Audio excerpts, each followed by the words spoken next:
Hello,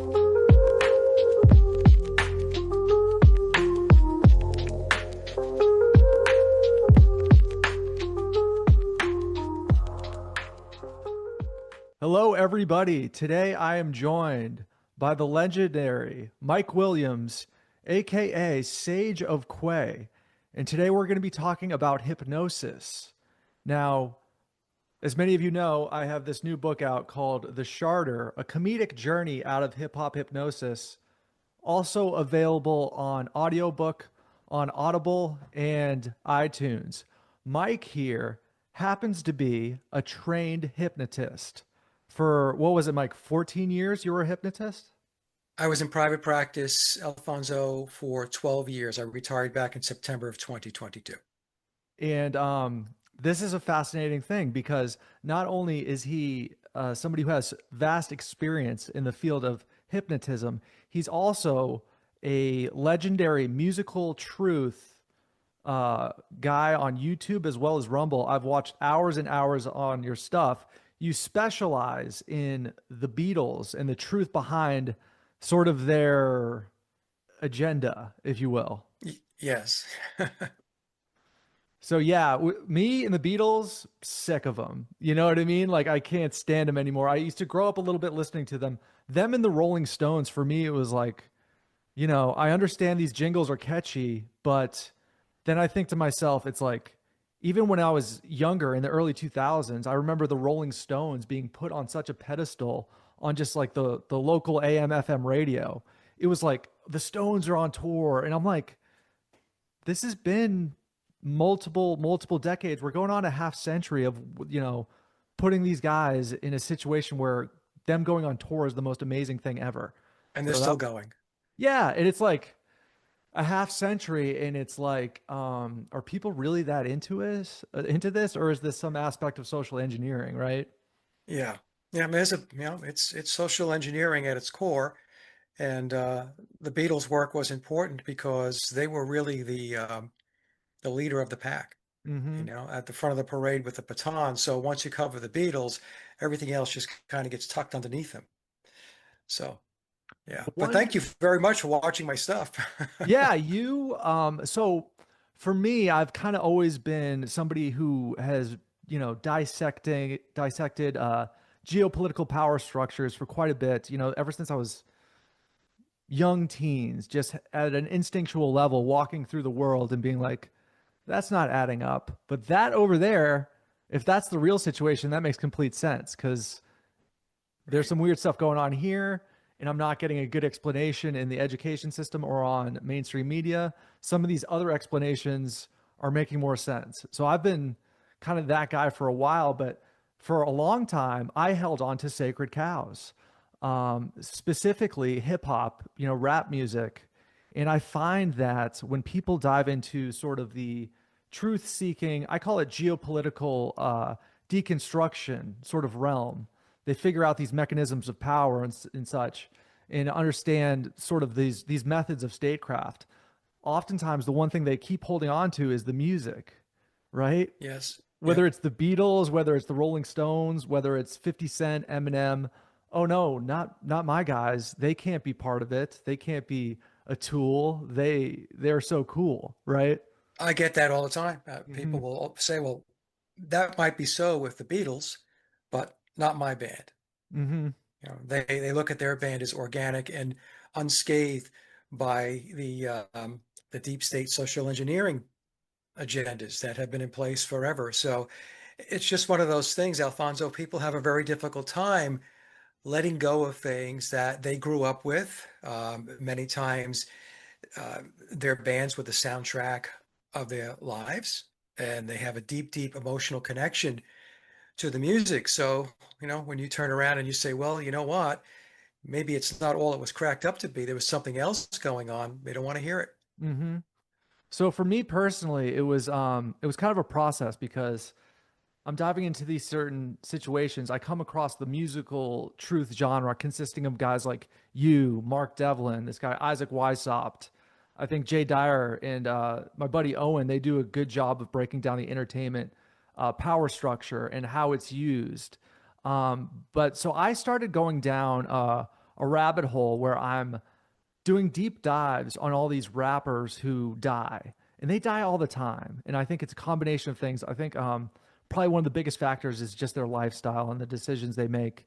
And so a lot of rappers were really dying in the 2017, 2018, 2019 time period, like a lot. So I'm going and I'm diving down all these rabbit holes. And after a while, I just got disgusted. I just got disgusted with a lot of these guys because they're sort of reprobate characters at the end of the day. Like Yeah. they kind of make this, especially in the rap world, because I'm telling you, it's so outrageous and it's so in your face. A great example, I would say, is an artist like Drake. Okay, he's the big hip hop artist, right? He can't sing. Like he needs like 4 or 5 software programs to sing, and even then, it's not really cutting it. But he says in one of his songs with The Game, he says flat out, period, I'm working with the Canadian Ministry of Defense. So it's like super, super, super like in your face, some of this stuff. And then I think about like Kanye and Puff Daddy, right?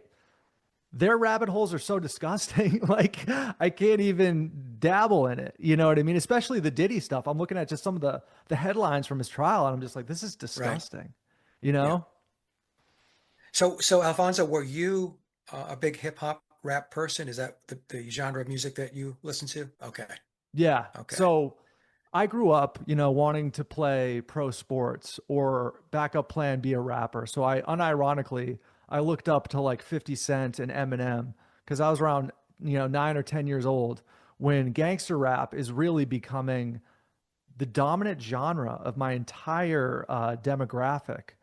And Right. yeah, and to put things into context, I was born in 1990, but I noticed when I was in college with the kids who were born in 92 onward, it was strictly rap.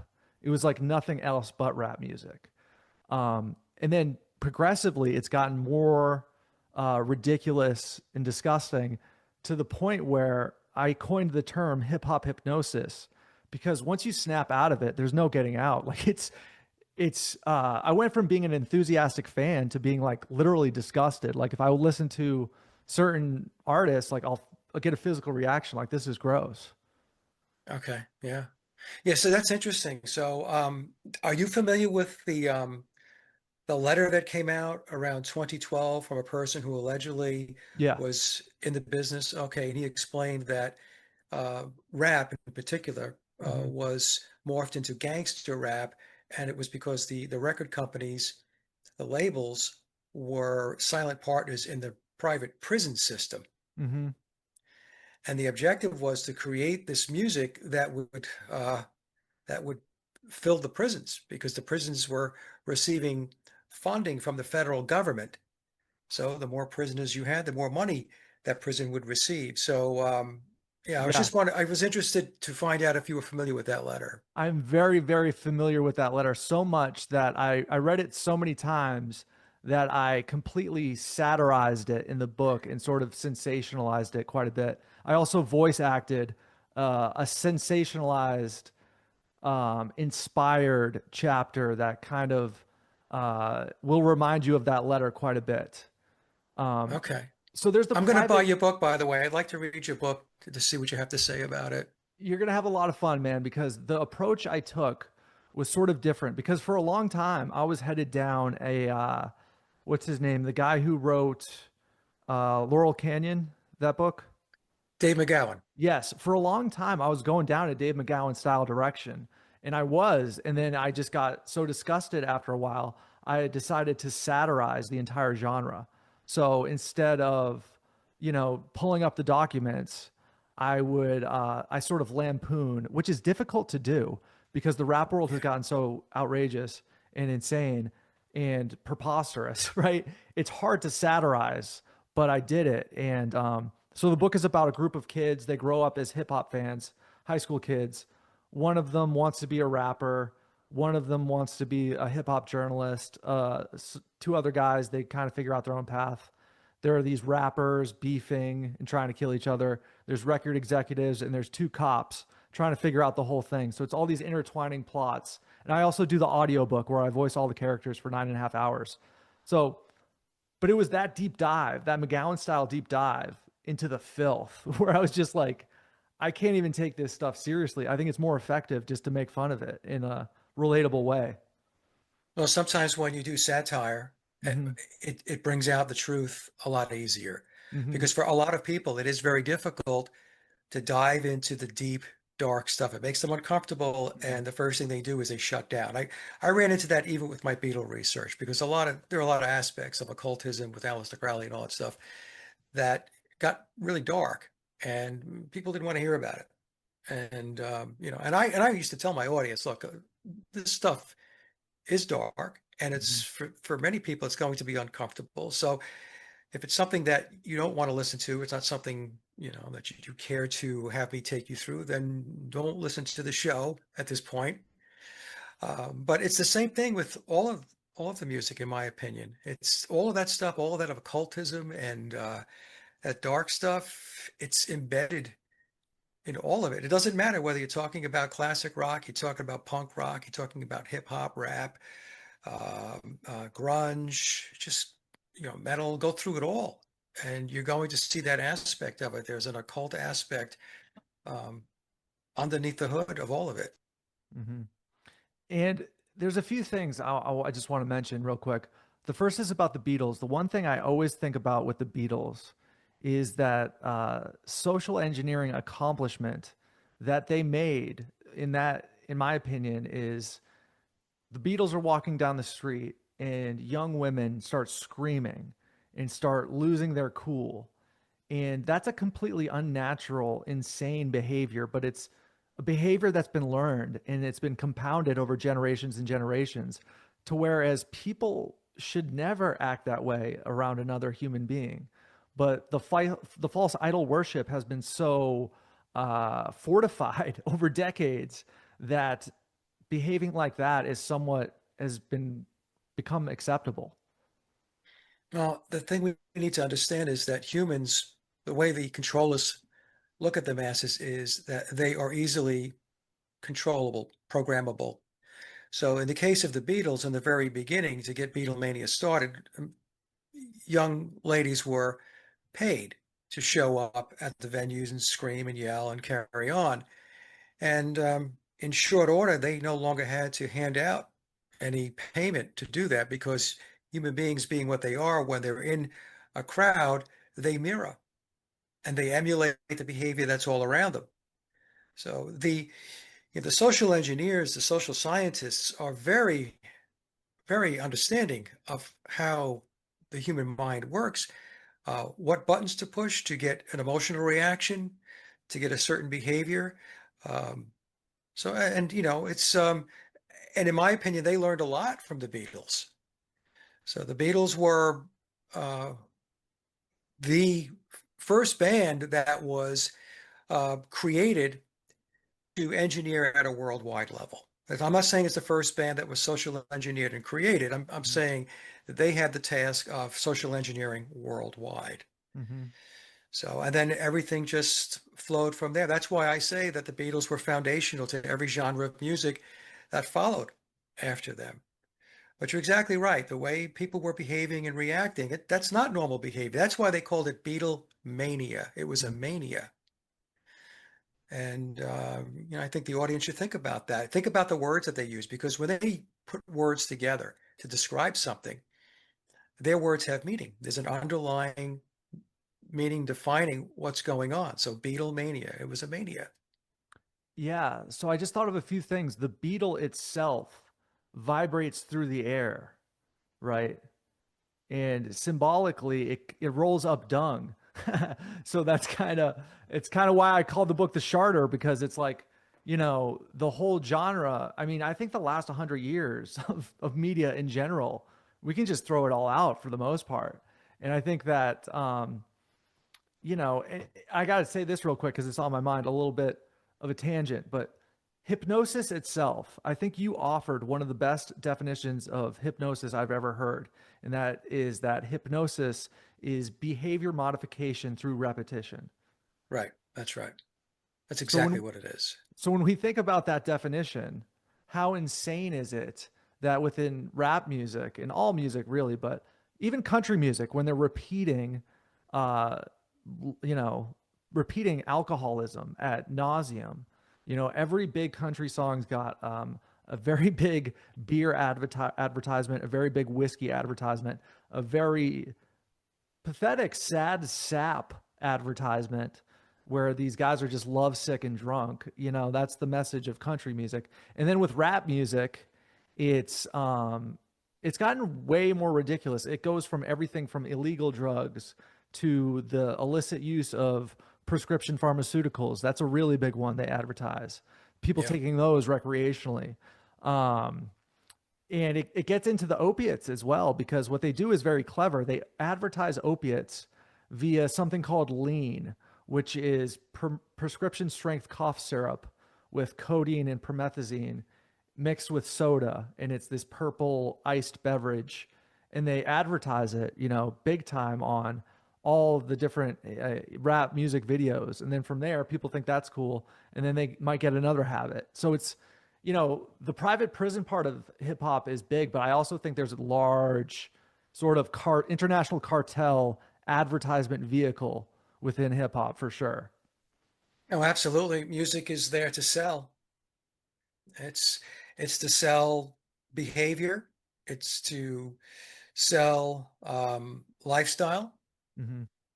It is. It's behavioral modification. That's music is a very, it's one of the biggest tools. The music and the entertainment industry, Hollywood, films, Hmm. is one of the biggest tools in the toolbox of the social engineers. Hmm. And they know this, and they've known this for a very, very long time. In previous shows, I've talked about the Frankfurt School and people like Theodore Adorno. Then we get into Tavistock and these other uh, deep state entities, and they are very well aware of how music plays a very, very important role in being able to change things. And and this is what they do. And you know, of course, people don't realize it. They don't realize that there's an agenda behind the music. They grab onto it like you did with hip hop and rap. It's like I did with the British invasion and classic rock, and you just enjoy it, but you don't realize that you're playing in their sandbox. It's a, it's the sandbox has been put together, and it's there to influence you very subliminally in so many ways. It's the presentation. It's how they present the band. It's how they dress. It's the album covers. It's the occult symbolism on the album covers. It's the style of music. It's the, you know, theme of the lyrics. Um, a lot of times I'll get asked, Mike, are you saying that every single band that we've listened to over time was in on the agenda, that, you know, they had an understanding of what it is that they were interacting with and what they were participating in? And I said, no, no. You get some ringleaders, you get those bands or artists with the baton at the head of the parade. And then, as I mentioned before, humans are, they naturally mirror. They go with the flow of the crowd. Well, there's this whole emulation piece that takes place with music as well. So other up and coming bands are taking a look at the Beatles, the Rolling Stones, the Kings. I'll go back to my era, back to Led Zeppelin, and they're going to do the same thing. They like that style of music. We're going to put a band together. We're going to write and record that style of music. And that's how it perpetuates itself. Hmm. You know, it's the same thing with music producers. So I get asked that question too. Are you saying every music producer is in on the game? And I said, no, no. You have some of the big key music producers like George Martin of the Beatles. You had Quincy Jones, who's passed away, and their work is idolized. And so up and coming record producers, they take a look at their techniques, how they approach things, and then they assimilate that. They bring that in. And so that's how it continues to carry on. Um, it's really not any more difficult than that. Humans mirror and emulate, and then they idolize. Many of these bands and these artists, like even in the hip hop world, I'm sure you're going to tell me, they become they become gods in the minds of the fan base. Hmm. Yeah, that's totally true, man. I have so much to say, but I have to ask you a question real quick. And this is for my audience to know because this is so interesting. Who was Theodore Adorno? Adorno was with the Frankfurt School. He was the Frankfurt School was comprised of predominantly Jewish intellectuals, Hmm. the Jewish intelligentsia, and they were Marxists. And they uh, their whole lot in life was to implement cultural Marxism, and and it's differentiated from the Marxism, let's say Lenin Marxism, going back, if we go back to the Russian Revolution, to the Bolshevik Revolution, where the implementation of the Bolshevik regime was done through violence. It was killing, war, murder, so on. And during that period of time, the communists thought for sure that once they had overthrown the Russian Tsar and they had gotten their hands on Russia, it now belonged to them, that uh, that was going to roll into a worldwide Marxist revolution, and it didn't happen. Hmm. So they were kind of scratching their heads, what's going on here? We expected that this was going to be a catalyst to implementing Marxism internationally across the world. And so the Frankfurt School came along. They came into being around in the 1920s, early 1920s. Interestingly enough, at the same time as the Tavistock Institute, when it was the Tavistock Clinic. Tavistock before the 1920s was they spawned from Wellington House, and Wellington House was the propaganda arm of the British military and intelligence during World War One. But so the Frankfurt School stepped forth, and they had said that, look, you're going about this the wrong way. If you're going to beat people over the head with a hammer, you're not going to accomplish much. In fact, you're just going to get people turned off. They're going to walk away, and we're never going to be able to implement our Marxist agenda that way. So what the Frankfurt School did was they said, look, we need to do this very strategically, and we need to do this by um, by doing it from within the system, Hmm. infiltrating the systems, infiltrating the governments, infiltrating the military, the media, all different types of institutions, and we subvert from within. And we do this in a very, very methodical way. And because it's so methodical, people are not going to pick up on it. So it's incremental change over time. And as incremental change is being made, people start to accept it. They bring it into their lives, and now it becomes part of their life. It becomes the norm. So that was the approach of the Frankfurt School. And what Theodore Adorno was most well known for was critical theory. So the best way to summarize critical theory is Adorno would look at Western culture and he would say, "This is what's wrong with it. That's what's wrong with it." He would be critical of it, and he would then say, "It would be better if you thought this way. It would be better if we did things that way." As an example, the example I use a lot on shows is the Frankfurt School's philosophy was behind the whole breakdown of the family nucleus. Hmm. So they knew that they could not implement their Marxist agenda if the family was intact and the old family traditional values were in place, which included institutionalized religion. And in the United States, the predominant religion is Christianity, whether it be Catholicism, Christianity, uh, just I'm using it as an umbrella Hmm. term. And so what the Frankfurt School did was they started to infiltrate the media, and that included, not only television, but it was magazines and newspapers and so on. And they started the feminist movement. They started to hit women with, "Do you really like being home and taking care of your children? Do you really want to do that? Do you want to be at home? Don't you want to do what your husband's doing?" So now there were many women that were very satisfied with the traditional role of a woman in a household, the wife, the mom. to look after the children, take care of the home. The father went out, he worked, he kept the roof over everybody's head. And for some people, this is going to sound, oh, it's just so old-fashioned. Well, that's because the Frankfurt School and Tavistock were very successful at getting people to change their mindsets and to change how they viewed society.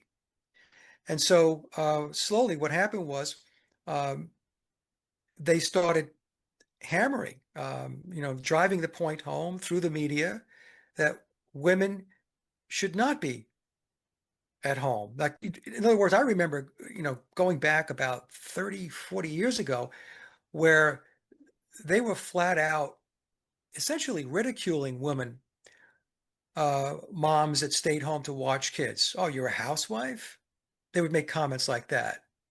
Don't you want to be a professional? Don't you want to work in the corporate world?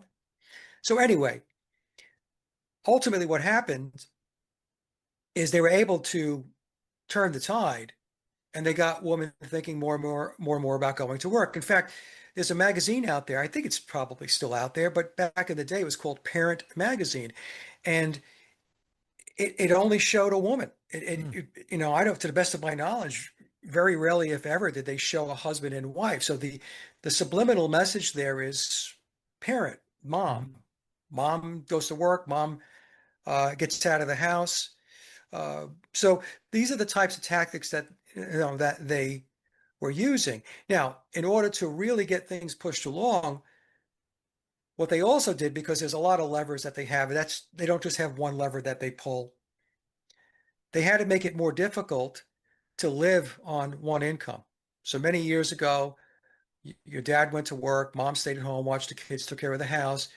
And so you were able to live on a one income household. And growing up when I was a kid, I was born in 59, so going through the 1960s, um, my mom didn't work, dad worked, and we had a pretty good life. I mean, we were middle class, but I didn't think I missed anything in life, Mm-hmm. and all of our neighbors had the same deal. Well, then what they had to do was they had to make things more financially difficult. They had to present financial challenges and difficulties. In other words, the prices of homing increase, of a home increase, buying a house, the prices of this and that. So before you know it, what's happened is the overhead, which used to be down here Mm-hmm. for a single income house, is now up here. And now a single income house can't support an overhead that's here now. Mm-hmm. So that forced the women in society to go off and go to work. So that was another lever that they had to get them out of the house. So, and people really shouldn't think of this as an argument about whether a woman should work or not. That's completely up to the individual. Mm-hmm. What I'm explaining is an agenda. It was a plan to break up the nucleus of the family, and that's how they did it. And they do it in a very subliminal way. It's Mm-hmm. very methodical so that it's not obvious as to what they're doing. And so when both parents go to work during the day, what happens to the children? The children have to be cared for. So they might have to go to like a daycare before they go to school. When they're in school, they're there with their teachers. And then there's many times there's like an after school program because the parents aren't home yet. So then we had a situation where, I mean, this situation still exists today, where the kids really don't have a lot of interaction with their parents at night.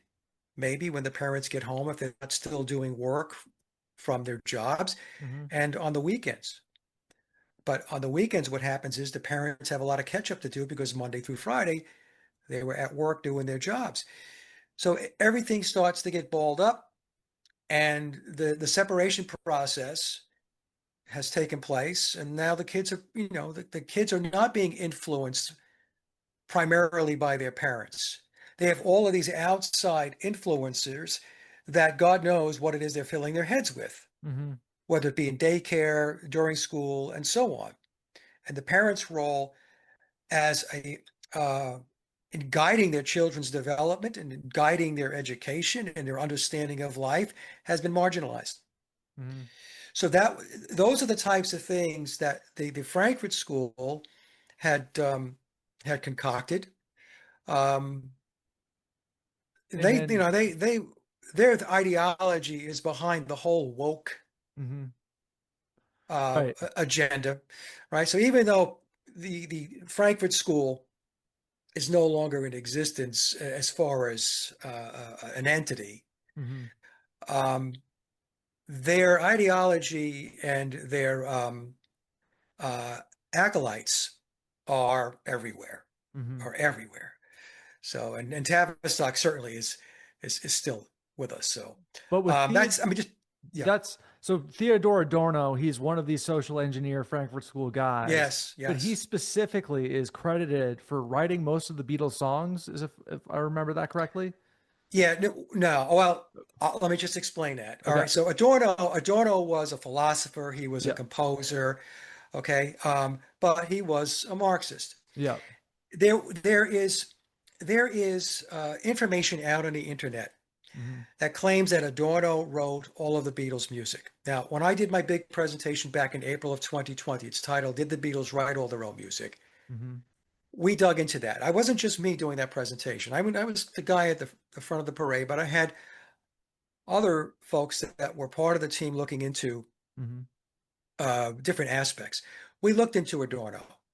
Well, we couldn't find anything that pinpointed uh, specifically that Adorno was writing all of the Beatles' music. Hmm. And in fact, in my presentation, because one of our team members was able to go into, they had access uh, to take a look into the publishing system. So that would show who is credited with the music, right? So, I mean, we could say that, okay, that's easy to get around because they can just, credit the writing of the song or the publishing of the song to the artist or whatever. But the point I'm trying to make is we looked and looked and looked, Hmm. and we couldn't find anything that said that Adorno wrote all of their music. Now, what I did say was that um, Adorno, being part of the Frankfurt School and connected at the hip with Tavistock, because when we talk about Frankfurt, we talk about Tavistock, we talk about the Club of Rome, when we talk about Stanford Research, we talk about all of these international entities, they're all interconnected. So it's a horizontal. People like to look at it as verticals. It's not. Yeah, there are verticals. There's Tavistock, there's the Club of Rome, and then we have organizations like Bilderberg, and we have Davos with the World Economic Forum. We have the Council on Foreign Relations, the Trilateral Commission, but they're all working together. There's an international structure, control system that is above the what people believe is the governing structure that most people believe in: presidents, prime ministers, and all that stuff. I mean, that's puppet show stuff. So I I have I have speculated that Theodore Adorno was a major player with the Beatles' psychological operation, and he worked very closely with George Martin, and they were in uh, they were an oversight capacity. Think of them as stakeholders in the Beatles operation. Now, that doesn't mean that Theodore Adorno didn't write some of the Beatles music. I think he did write some of the Beatles music along with George Martin. I believe George Martin wrote some of the Beatles music. In fact, there's a song on the White Album. It's titled Piggies. Hmm. And if Beatle fans go back and listen to Piggies, and I'll tell you is Piggies is textbook Adorno, both the music and lyrically. So I do believe Adorno played a big part with the Beatles, but it was more in an executive managerial capacity, where George Martin was the managing director of the operation, and then um, what when I say we, I was working with another person on this particular aspect of the presentation back in well, before I released it in April of 2020. We believe that there were two um, different uh, songwriting groups, very small groups, maybe 3 to 4 in Group A, and 3 to 4 in Group B. So Group A would be songs that were going to be called John Lennon songs. And Group B would be songs that would be referred to or credited to Paul McCartney or Paul McCartney songs. Mm-hmm. So one of the people on the team is an extraordinary musician, and he's been in the music business for a very long time. And he sat down and he was communicating with me, and he says, Mike, I hear stylistically two different styles taking place here.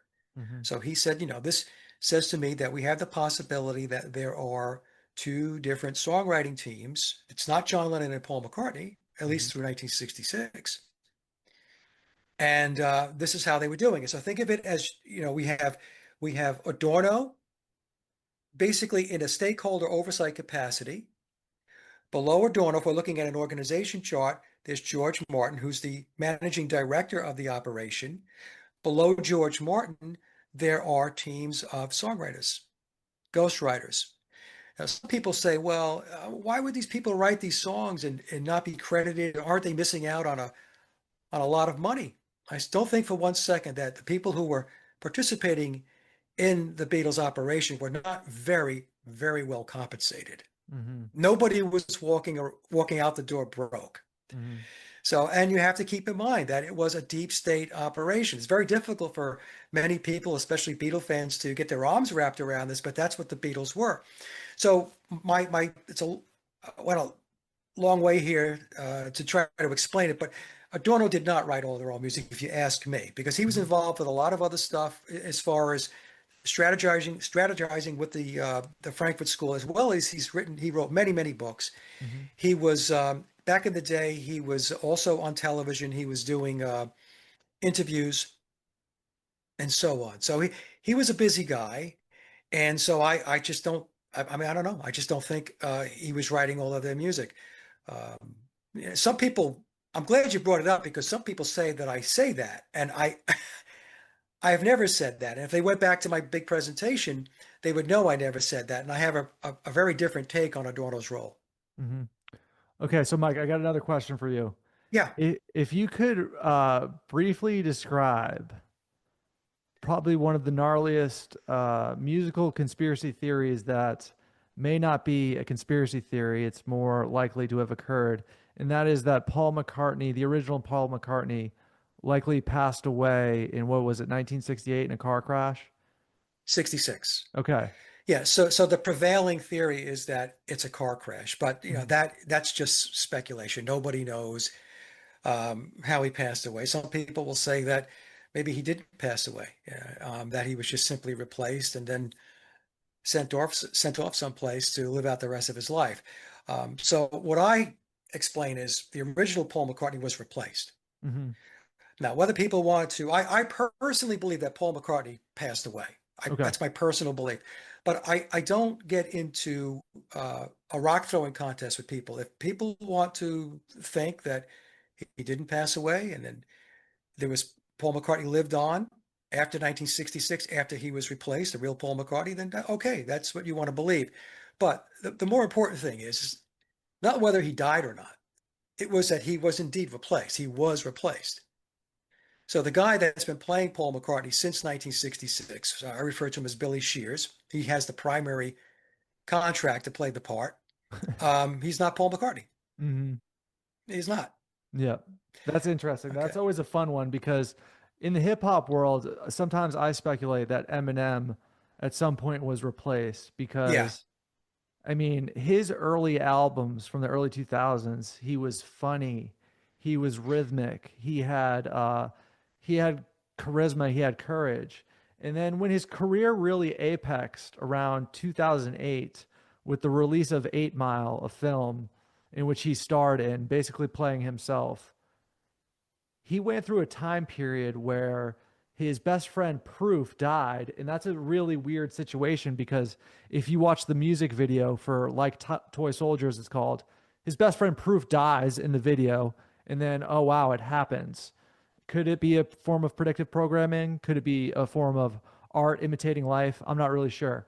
But after that, Eminem wasn't really on the map for quite a long time period.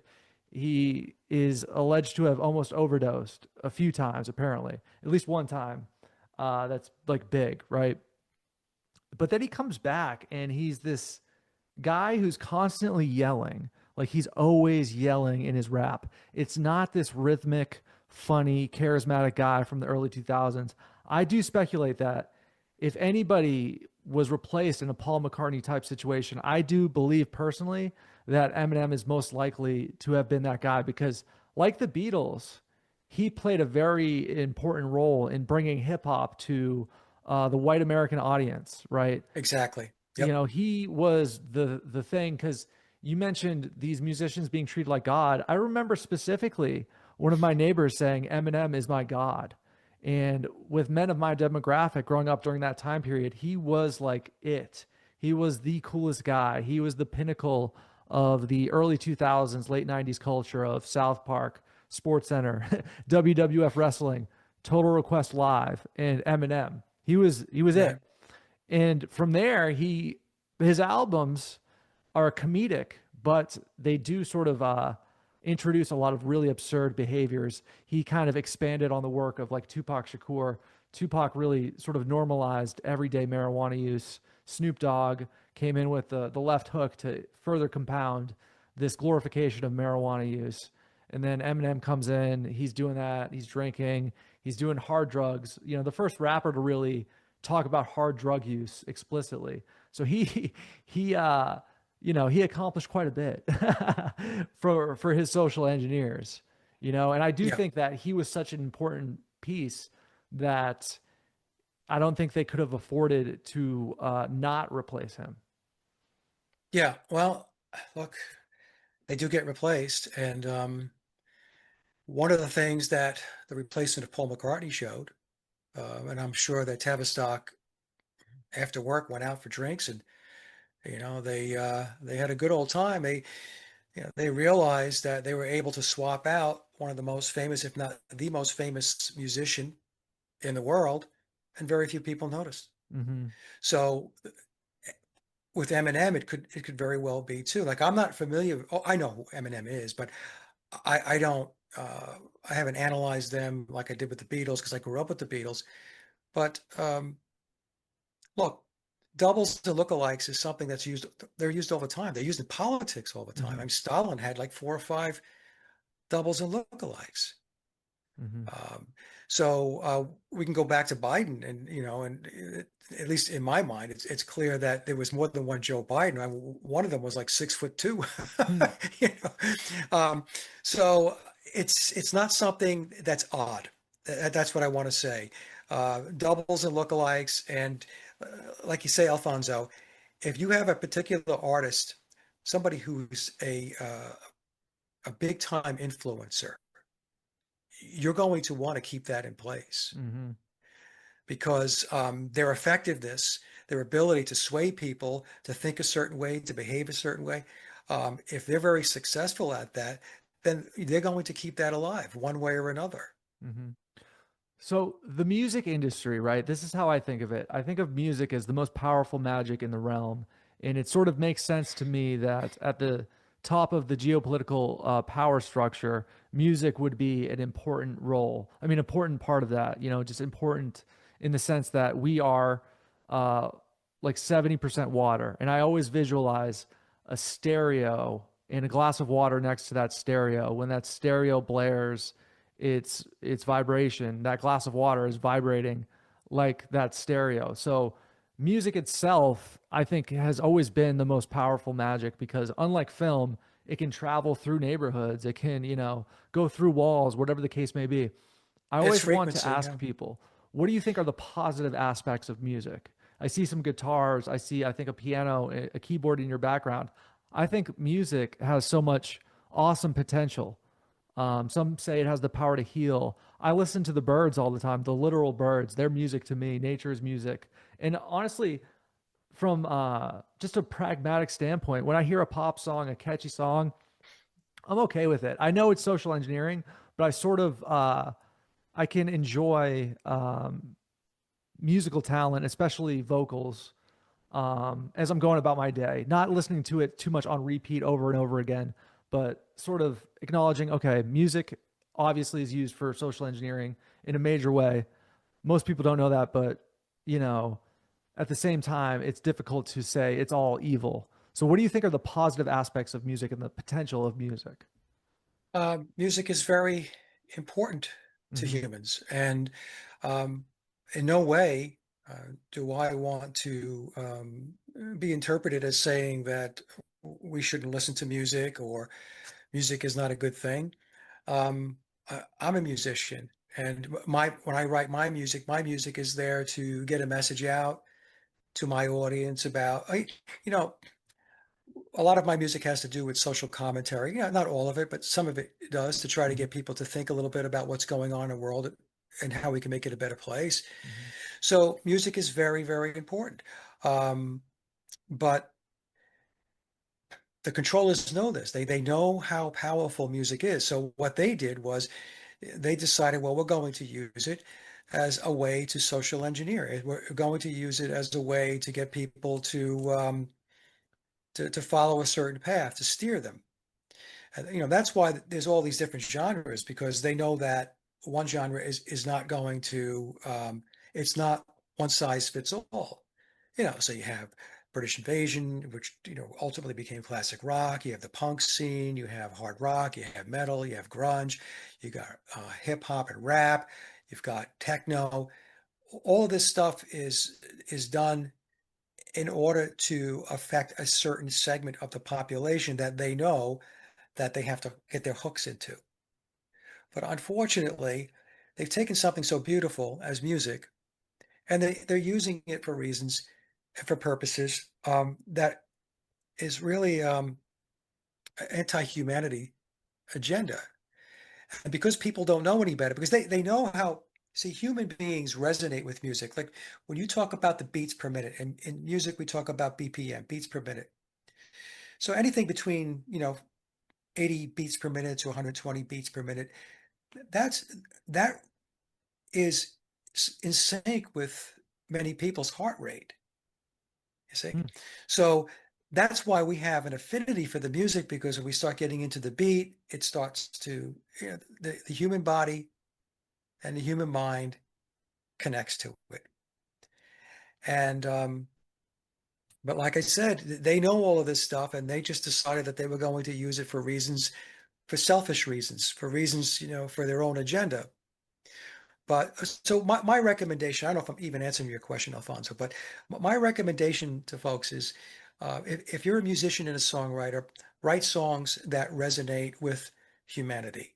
Write upbeat, positive songs that help people to put them in a better frame of mind and make them feel good.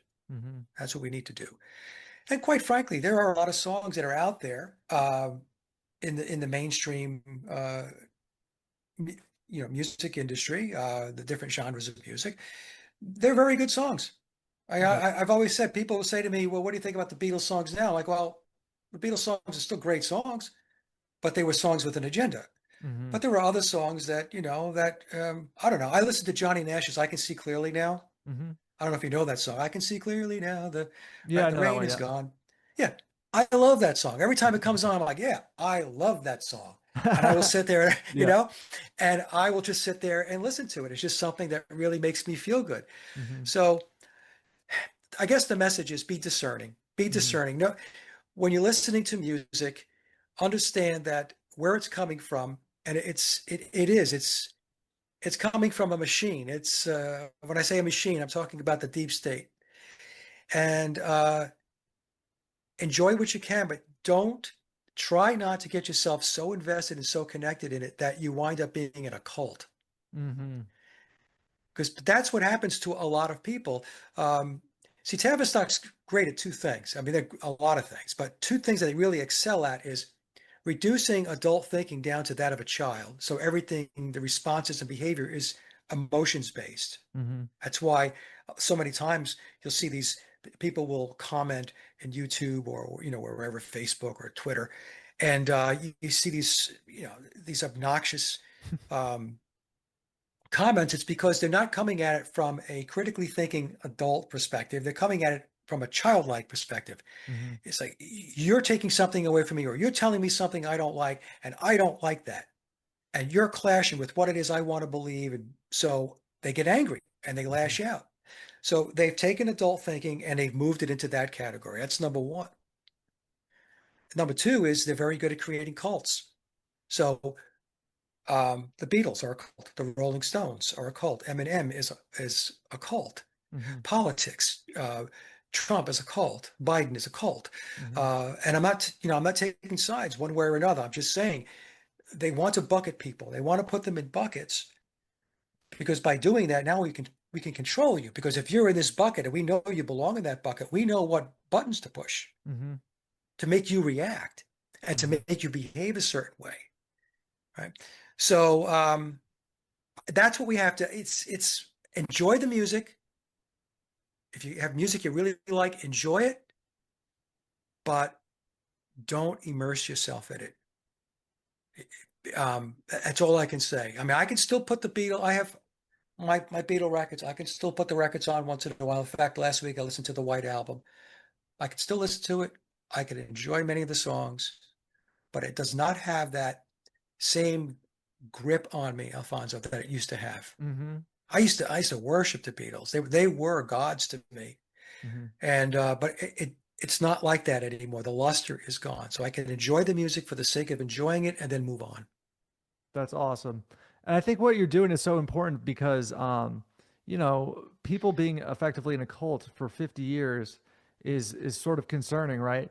And then for me, I felt a similar call to action because I remember a distinct experience where I'm at work and I'm working with this guy in his 50s, 60s, huge Rolling Stones fan, and we're listening to music and he's just belting out every lyric word for word.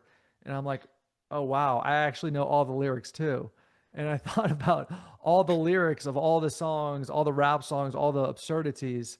And I thought to myself, if this generation was listening to the Beatles and the Rolling Stones for a half century almost, I can't let that, or I want to do something to prevent my generation from listening to Drake and Lil Wayne for 50 years. Because the Right, effects of that, I think, are going to be far more dastardly than the Beatles and the Rolling Stones. It's the same agenda, but it's such explicit trash for the most part. Aside from a few songs, whatever, a few, they got right. little quirky little talents here and there, but I mean, both guys can be pretty funny. But what I'm saying is, if my generation and the generation behind me, Gen Z, grows up worshiping these false idols for a century, it's going to be outrageous. So I want to do something. I wanted to do something to prevent that, and I think the best way I could do that was through a comedy crime classic where these relatable characters are going through this situation where they do worship these guys. They don't know they're Yeah, worshiping them, but they're worshiping them, and that has effects for their personal lives. And the agenda is not theirs; it's somebody else's agenda. And when their ears are open up to that vibration, they are susceptible, no matter who you are, to a form of hypnosis that can get you into a form of cult worship. It's so over the top. It could only be true. So. yeah, yeah. It is. I put a post up on my community tab on my Paul is Dead page, going back about a week ago, Hmm. and Yoko Ono had a daughter who she was estranged from, Kyoko, and she was there was an article written, an interview, and she had said that as a kid she was in a cult, Wow. and then when she reunited with her mother Yoko and with Hmm. John Lennon, I'm paraphrasing here, she said the Beatles were a cult too. So this is a person who was in a cult who later on, connects with her mother and John, and then assesses the situation with the Beatles and the Hmm. fan base as a cult as well. So, and you're absolutely right, Alfonso, where they worship them. There's this whole worship thing, and what what I try to explain to my audience is, and for people who want to listen, whenever you worship, you're taking a back seat individually as a person. You're putting that person ahead of you. I mean, you're lionizing them, you're worshiping them. There's some kind of God, even though you may not think in those terms.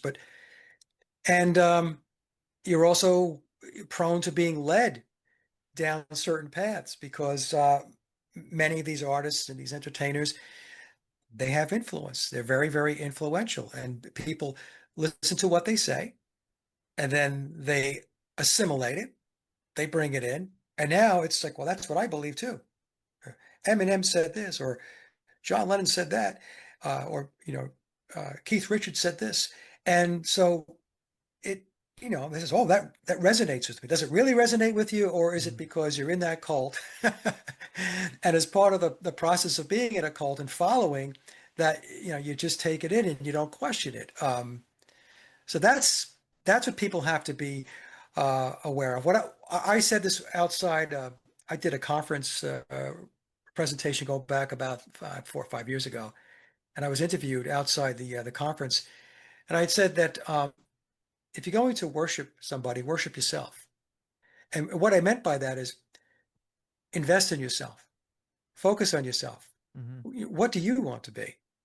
What are your objectives? What are your goals? Are you going to continue to go follow some band or some artist or some entertainer or some celebrity or some politician? Is that your whole lot in life? Mhm. Um, don't do that. Try to take that energy and that focus and bring it back into you. And by doing that, you're also going to bring it into your family. You're going to bring it into your husband or your wife and your children. I mean, that's just how it's going to work. But people are constantly disempowering themselves because they give their power out to somebody else. Yeah. I mean, the thing that gets me, especially with something like the not even the iPhone, but I'm talking the iPod. The iPod, in my estimation, really introduced hip hop hypnosis, or just this insatiable desire to listen to music all the time. Like having Right. your headphones in for 4 hours a day became Yeah. normalized with the iPod way prior to even the iPhone, right? So people had their libraries, they had multi-thousand song libraries in the palm of their hand. And so like their media diet from that time period, we're talking like, what is it, 2004 or something like that. I feel like their media diet and their appetite skyrocketed. And one thing that I found ever since that my sort of diet of music has been greatly reduced, I actually enjoy it a lot more since I don't have this insatiable need to have my library in the palm of my hand. When I'm going to the bank, when I'm at the gym, wherever, some catchy pop song, it's wow, like wow, that's incredible, Right. Right. And Yep. what would you say about that? Just the amount of music that people listen to on repeat, is that textbook hypnosis? Yeah. I mean, you're constantly being subjected to hypnosis. You are, Hmm. because you've got the music, you've got the beat, you've got the lyrics, and let's face it, when people have those headphones, those earbuds in, they zone out. So they go into a trance state. And I see people, in fact, it's funny you should bring this up, Alfonso. I was at the gym today and I was on the treadmill. It's on the second floor, and I'm looking down. And the guy that's doing the cleaning in the gym, he's got headphones on. Yeah, And the whole time that he was cleaning the gym, I could tell it was music too, because every once in a while he would move to the music. yeah, And I thought to myself, so he's doing exactly what you described. And so, yeah, if see, nothing in excess is ever any good. So if you're going to overindulge in music and listen to it perpetually all the time, like you said, for hours, that's not a good thing.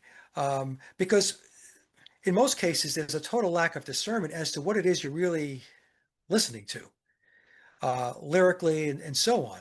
And you probably know this, but a lot of these songs, like we go back to like Led Zeppelin and even the Beatles, you've got backmasking hmm in the songs where, and backmasking is subliminal. And the social engineers, they believe that backmasking, even though it's backwards, is is making it into your mind, into your subconscious.